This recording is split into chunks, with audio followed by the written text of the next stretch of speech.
adik Irene ni, Kak Nadia?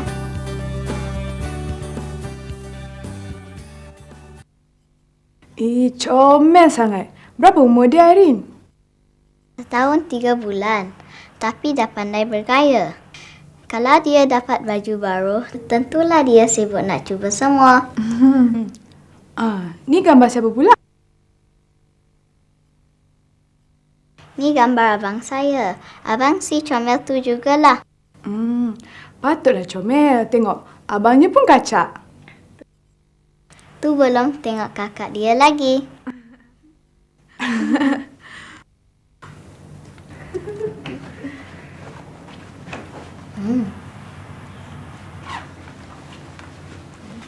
Assalamualaikum Kak Nadia. Waalaikumsalam. Jumpalah masuk. Hafiz, Arjun, marilah sini tengok gambar. Gambar siapa? Gambar adik Irene. Saya pun ada gambar comel juga. Masa saya kecil-kecil. Tak payahlah Jun, simpan saja gambar awak tu. Dah lah tu, kita sebenarnya ada topik menarik hari ni. Tu yang sibuk tengok gambar adik saya. Saya tahu, hari ini kita akan berbincang mengenali hari keluarga sendiri kan Kak Nadia? Betul tu. Tapi sebelum tu, kita saksikan dulu kisah kita kali ni. Berkenaan dengan tajuk Mengenali Keluarga.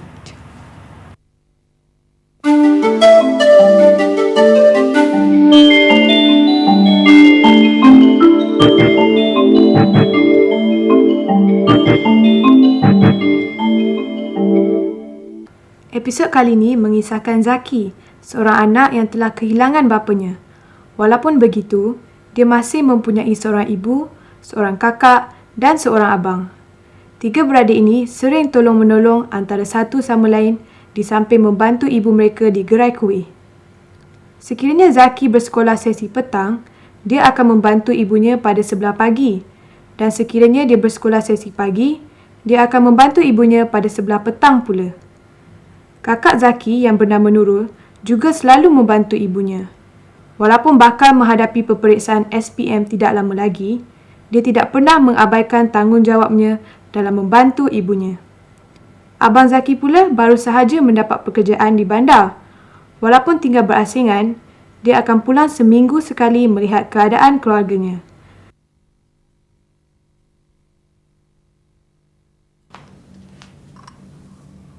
Ayo Kak. Terima kasih Zaki. Hari ni macam mana? Balik awal? Yalah Kak, macam semalam. Sekejap je habis. Itu semua rezeki Tuhan yang bagi. Lebih-lebih lagi masa cuti sekolah macam ni. Kalau ada rezeki, dapatlah kita jual semuanya. Kalau tak habis, kita balik rumah jadi rezeki kita pula lah. Yalah Kak, saya nak tolong Mak di dapur sekejap.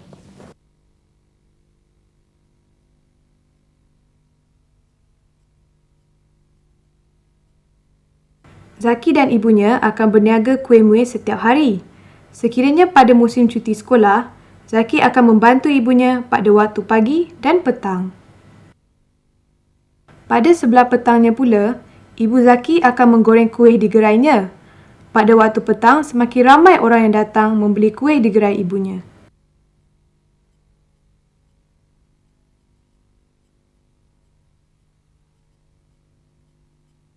Dalam kelompok pelanggan itu, kelihatan seorang ayah yang datang membeli kuih dengan anaknya yang lebih kurang sebaya dengan Zaki.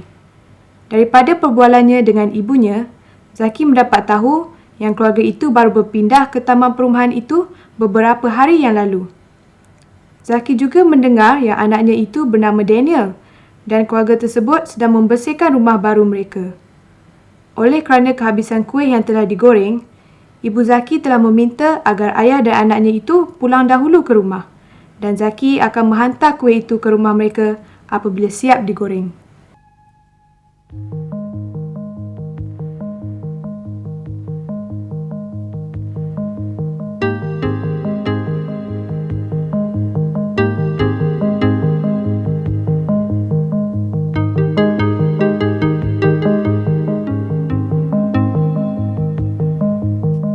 Assalamualaikum. Waalaikumsalam. Ayah, kuih dah sampai. Mari masuk. Rumah pakcik ini masih bersepah lagi. Maklumlah baru pindah. Tak apa. Nama saya Daniel. Nama saya Zaki. Rumah saya di kawasan flat sana. Kalau macam tu, berjiranlah kita nampaknya.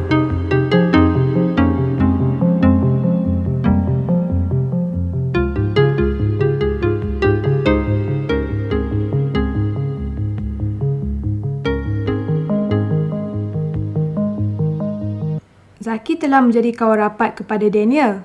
Setiap kali habis membantu ibunya, Zaki akan ke rumah Daniel. Mereka akan bermain bersama-sama di taman permainan.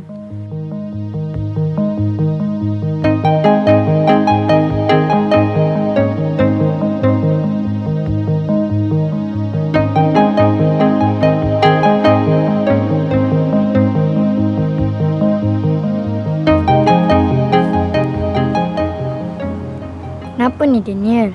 Nampak macam tak semangat je. Tak ada apa-apa. Jangan nak tipulah Daniel. Nampak sangat daripada air muka awak tu. Saya sebenarnya masih tak dapat menyesuaikan diri sebenarnya. Menyesuaikan diri apa pula? Rumah baru awak tu.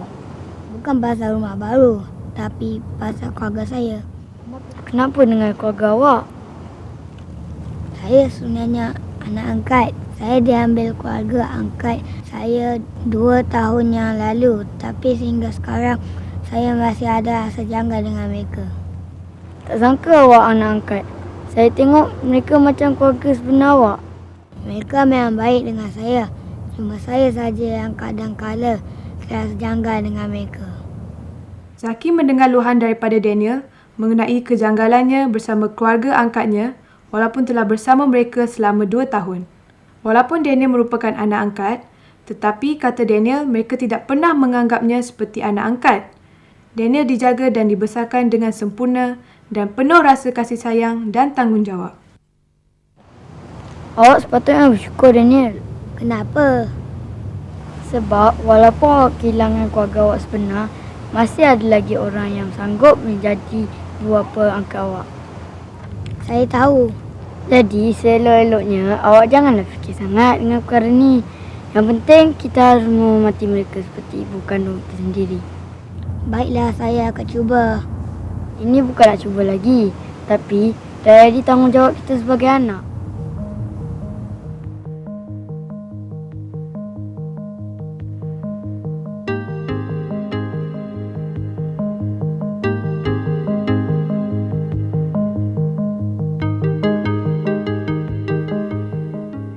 Dalam hidup ni bukan semua orang mendapat kebahagiaan yang sama. Yelah, macam kisah Zaki tadi, dia telah kehilangan bapanya dalam usia yang begitu muda. Tapi mujurlah dia masih ada ibunya yang masih hidup. Kalau dilihat liku-liku hidup Daniel, kita akan merasa betapa syukurnya kita kerana masih mempunyai ibu dan ayah yang masih hidup. Bukan setakat ibu dan bapa sahaja, kita juga kena bersyukur sekiranya kita masih ada datuk dan nenek kita. Di samping itu, kita juga kena saling menghormati adik-beradik kita yang lain. Tak kiralah kakak kita ke, abang kita ke ataupun adik kita. Saya rasa kita sebagai anak dalam keluarga sepatutnya mengambil berat tentang ibu bapa kita. Kita mesti taat kepada mereka dan selalu membantu mereka. Bila saya sudah besar nanti, saya berjanji akan menjaga ibu dan bapa saya sebaik-baiknya. Saya ingin melihat mereka gembira kerana kejayaan saya suatu hari nanti. Bagus tu Arjun, sikap macam inilah yang kita mahu.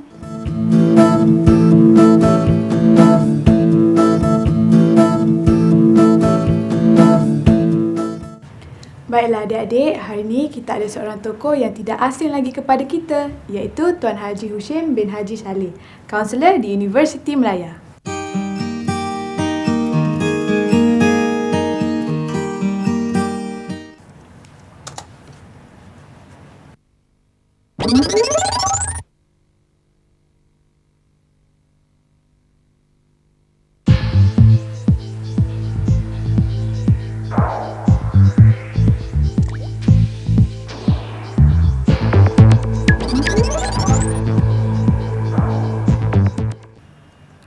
Assalamualaikum Tuan Haji. Apa khabar?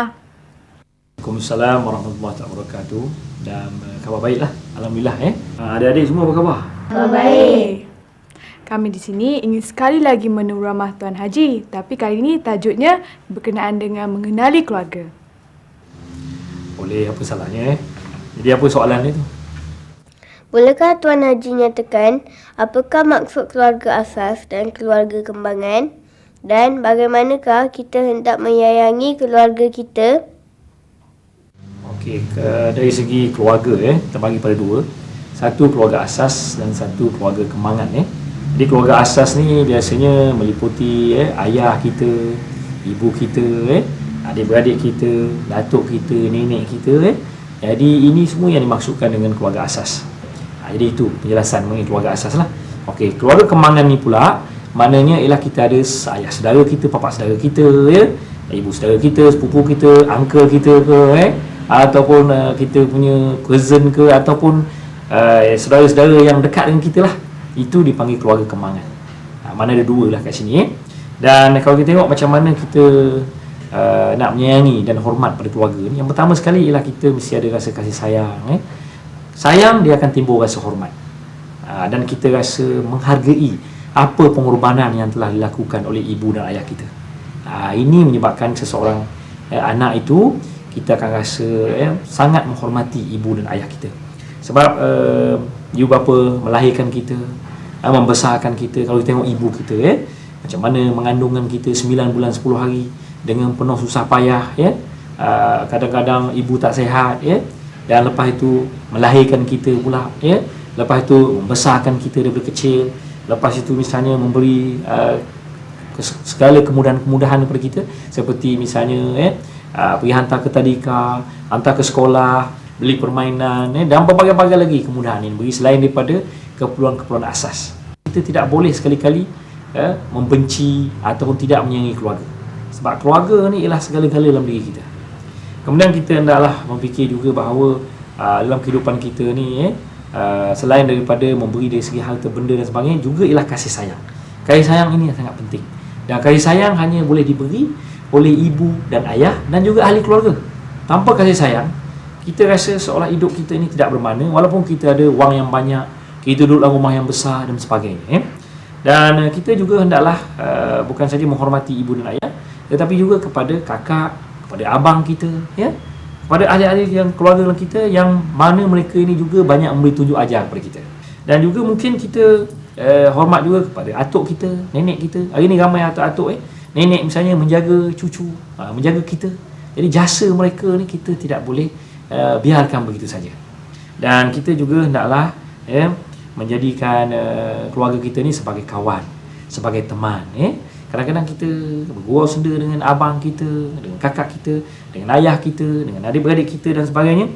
Dan kalau boleh, kalau ada perselisihan faham sikit-sikit tu, kita cepat-cepat maafkan. Jangan berpanjangan. Di dalam keluarga, kita jangan ada dendam-dendam. Jangan ada perasaan hasad dengki. Ini tanda-tanda kita sayang pada keluarga kita lah. Dan kita kalau boleh, kalau ada misalnya kita adik-adik yang kecil, kita hendaklah menyayangi mereka. Kerana dah menjadikan mereka itu sebagai teman untuk kita berhibur, untuk kita misalnya bermain. Jadi sebenarnya dalam menyayangi keluarga ini, kita hendaklah menyayangi pada semua ahli-ahli keluarga kita. Dari ayah kita, dari ibu bapa kita, dari nenek kita, atuk kita, dari misalnya adik-beradik kita, saudara mara kita, semua kita perlu sayang. Jadi inilah yang menyebabkan keluarga itu bahagia. Jadi kesimpulannya di sini ialah kita hendaklah mengenali keluarga kita, dan hendaklah kita tahu dari segi kata orang tu, setiap ahli keluarga kita, dan kita hendaklah rasa hormat, rasa sayang kepada setiap ahli keluarga kita. Kerana kalau tidak ada ahli keluarga, kita tak akan ke mana. Jadi hendaklah kita menyayangi keluarga kita, sampai bila-bila. Tuan Haji, apakah maksud ungkapan rumahku, syurgaku? Rumahku, syurgaku. Saya percaya semua orang mengimpikan sebuah rumah yang bahagia. Rumahku, syurgaku maknanya di sini ialah kita nak rumah kita tu bahagia, ceria. Kalau kita balik rumah tu, kita seronok. Dan kita akan, kata orang tu, berbincang dengan keluarga, dan tempat kita mencurahkan kasih sayang di rumah kita. Beza dengan kawan-kawan dan sebagainya.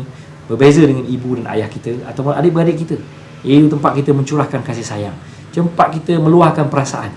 Kita ada masalah misalnya kat sekolah, kat luar dan sebagainya, kita balik rumah, kita sampai rumah, kita cerita dengan mak bapak kita, masalah tu selesai. Itu yang dimaksudkan dengan syurga tu.